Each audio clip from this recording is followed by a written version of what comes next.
There's an old saying among truckers: never stop at a motel you don't remember passing on the map. Most people think it's just superstition, but for Ethan, that advice came too late. It was early spring of 2018.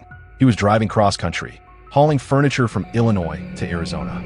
The route was long, lonely, just endless miles of cracked highway and dark fields. After 12 hours behind the wheel, exhaustion hit him like a wall.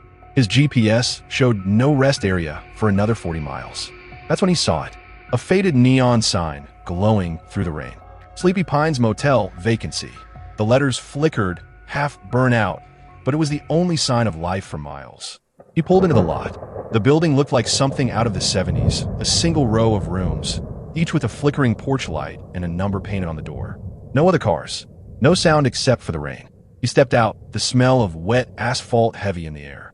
Inside the office, an old bell sat on the counter. When he rang it, the sound echoed far too long, like the walls were hollow. A woman appeared from the back, pale, thin, with graying hair tied in a bun. Her smile didn't reach her eyes. "Late night, huh?" she said softly. "Yeah," Ethan replied. "Just need a room to crash for a few hours." She slid a key across the counter. "Room 6, she said. "Into the hall. Cash only." He paid.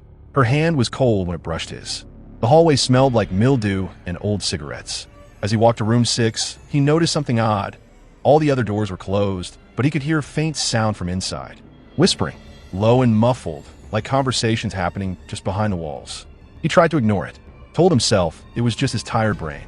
Inside, the room was off. The wallpaper was peeling, furniture covered in dust, but the bed was freshly made, almost too neat. And on the nightstand sat an old rotary phone, the kind that hadn't been used in decades. He threw his bag down, sat on the bed, and exhaled. "Just sleep," he told himself. "You'll be out before sunrise." He clicked off the light. Minutes passed in silence. Then he jolted upright. The rotary phone was ringing. Ethan stared at it. No one had his room number. Hell, he hadn't even told anyone where he stopped. He slowly picked up the receiver. Static. Then a whisper. A man's voice. Low. Shaky. "Don't open the door." He froze. "What?" he whispered back. But the line had already gone dead. At first, he thought maybe it was just the wind. But the footsteps grew louder. Slow. Heavy. Stopping right outside his door. He reached for his phone. No signal. Then came a knock. Soft. Repeated. He didn't move. The knocking stopped. And then the doorknob began to turn. Ethan held his breath. The chain lock strained slightly. "Who's there?" he called out. Silence. He leaned closer, and through the gap under the door, he saw it. 2 bare feet. Dirty. Motionless. Then the whisper came again, from the other side. "Room 6 was never yours." He stumbled back, heart pounding. The sound stopped. He didn't sleep the rest of the night. Just sat in the corner until dawn. When light finally broke through the blinds, he opened the door. The hallway was empty. But something had changed. The other doors, they were all open now. Every single one. Inside each room, nothing. No furniture. No lights. Just dust and darkness. He ran to the front office. The counter was covered in a thick layer of dust. Cobwebs hung from the ceiling. And the woman? Gone. On the wall behind the counter, he noticed a cracked photo frame. Inside it, a picture of the motel years ago. The woman was in it, smiling. Next to her stood a man holding a grand opening 1976 sign. Below them, the caption read, "In loving memory of Daniel and Martha Pike, tragically lost in a fire, 1983. Ethan stumbled backward, his hands shaking. He turned toward the exit, but there was no parking lot, just tall grass, and beyond it woods. The motel had vanished. He ran, tripping over roots and broken concrete until he reached the road again.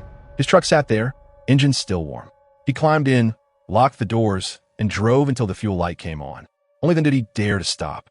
When he checked his GPS again, it showed no sign of any Sleepy Pines motel, just an empty stretch of state road. Weeks later, he told his story online, hoping someone else had seen it.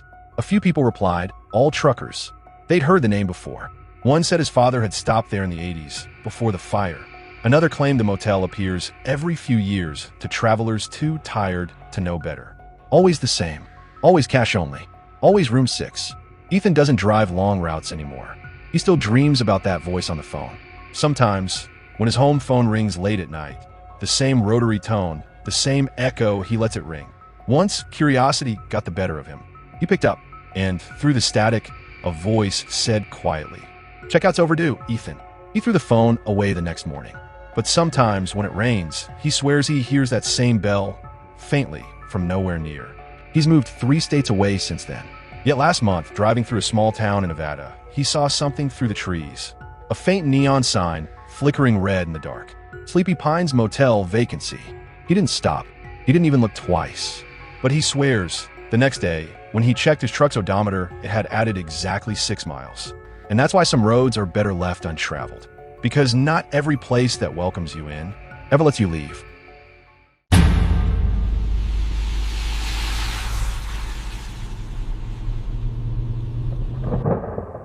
Some roads feel endless. Even during the day, the horizon seems to stretch on forever. But at night, with a storm pouring down, some stretches of highway feel alive. For Mark and Elise, a young couple on a weekend trip through the Pacific Northwest, that realization came far too late. It was a Friday night in early November. The rain was relentless, pounding their rental car roof like a drum. Visibility was almost zero. Mark was driving. Elise sat in the passenger seat, trying to keep their spirits up.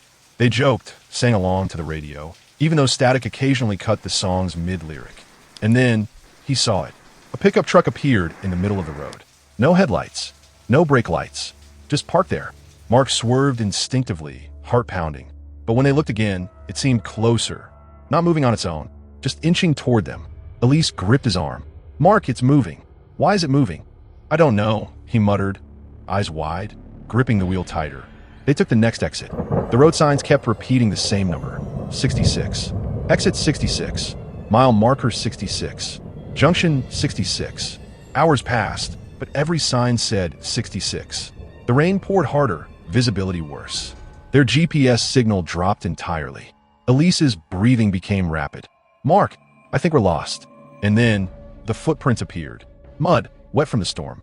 Circling the car. Not human. Not the kind that comes from shoes. Mark froze. He turned to look at Elise.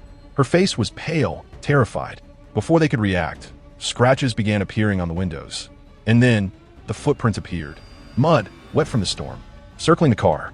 Not human. Not the kind that comes from shoes. Mark froze. He turned to look at Elise. Her face was pale, terrified. Before they could react, scratches began appearing on the windows. Slow, deliberate, like something was outside, tracing them. The doors locked automatically. Mark tried calling for help. No signal. Elise whispered, "We're not alone." "Mark, look in the mirror." He glanced into the rear view and froze.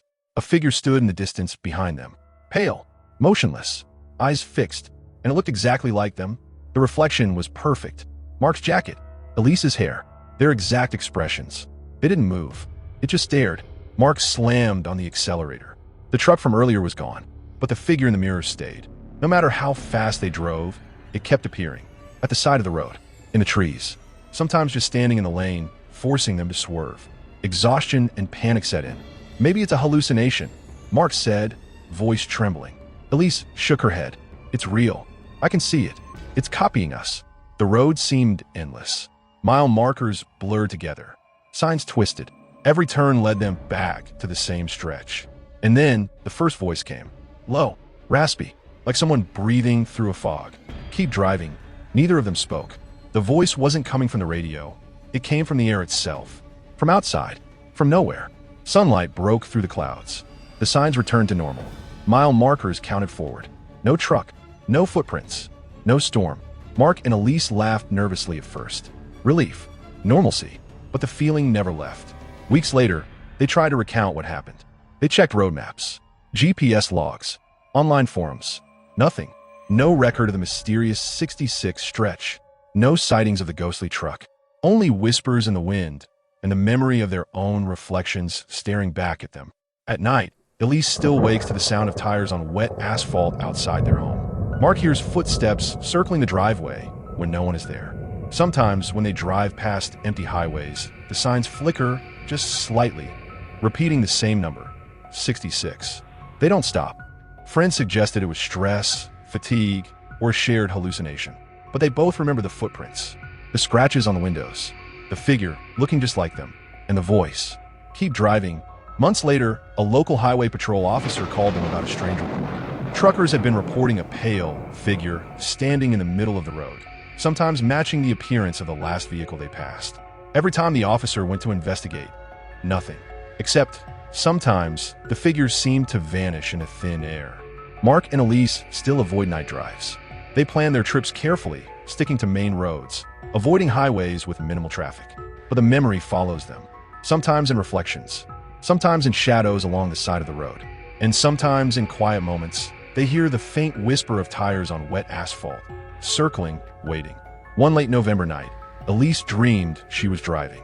The road stretched endlessly before her. Mile markers repeated endlessly. 66, 66, 66, and in the rearview mirror, a figure. Pale, motionless, smiling. Exactly like her. Mark woke in a cold sweat. I saw it too, he said. Neither of them spoke for a while. They both knew something on that highway was still out there. Watching, waiting. Some nights, they hear tires circling the neighborhood. Always slow, deliberate. No pattern, no explanation. Just waiting. The highway was supposed to be safe. Wide, open, empty. But some stretches aren't empty at all. Some stretches have memories. Shadows. Reflections of you when you're not looking. Mark and Elise never took that road again. But sometimes, in their dreams, they're still driving. The signs still repeat. The figure still follows. And the whisper still comes. Keep driving. Thanks for watching. Subscribe to AI Storytelling YES for more stories.